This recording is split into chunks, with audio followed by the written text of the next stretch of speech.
সমস্ত গুনাহ থেকে বাঁচার জন্য আল্লাহ আমি তোমার কাছে তওবা করি। আল্লাহ আমি তোমার কাছে মাফ চাই। ইয়াগফিরুজ যুনুবা, আল্লাহ আমার জীবনে যত গুনাহ করেছি, আল্লাহ আমার জীবনে যত অত্যাচার করেছি, আমার জীবনে আমার নফসের প্রতি যত জুলুম করেছি, সমস্ত জুলুমের জন্য আল্লাহ আমি তোমার কাছে ক্ষমা চাই।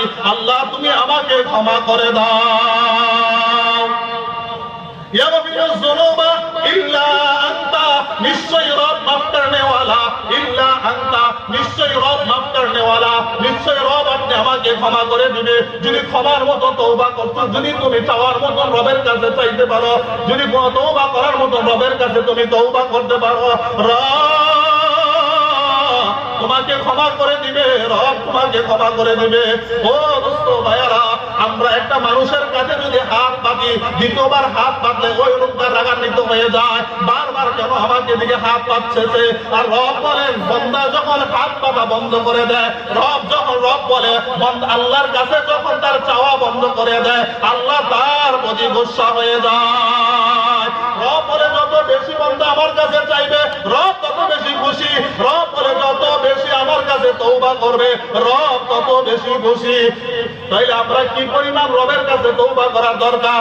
রবই তো চিনি না, তওবা করব কোথায়? রবই তো চিনলাম না, তওবা করব কোথায়? জীবনটা শেষ হয়ে গেল, রবের কাছে চাইতে পারলাম না, রবের তওবা আমাদেরকে কবুল করবে কিভাবে? জীবনটা চলে গেল, 40 বছর চলে গেল, 50 বছর চলে গেল, 60 বছর চলে গেল, এখন পর্যন্ত নামাজের ভিতরে তওবা সেটাই আমি ভুলে গিয়েছি।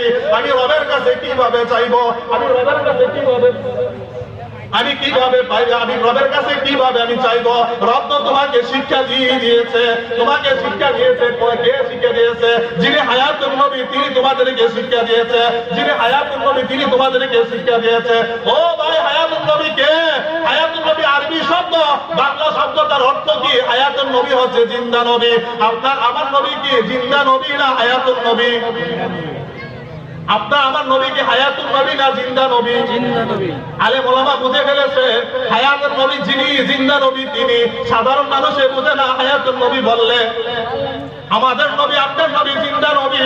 ওই জিন্দা নবী শিক্ষা দিয়ে দিয়েছেন কিভাবে তোমরা নামাজের ভিতরে আল্লাহর কাছে তুমি তওবা করবা।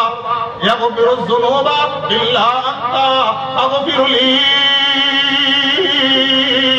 মাগফিরাতান। আয় আল্লাহ, আমার জীবনে যত গুনাহ করেছি, যদি তুমি মনে মনে খেয়ালটুকু করতে পারো, আমার চোখের দ্বারা যত গুনাহ করেছি, আমার জবানের দ্বারা যত গুনাহ করেছি, আমার কানের দ্বারা যত গুনাহ করেছি, আমার হাতের দ্বারা যত গুনাহ করেছি, আমার পায়ের দ্বারা যত গুনাহ করেছি, আমি আমার লজ্জাস্থানের দ্বারা যত গুনাহ করেছি, রব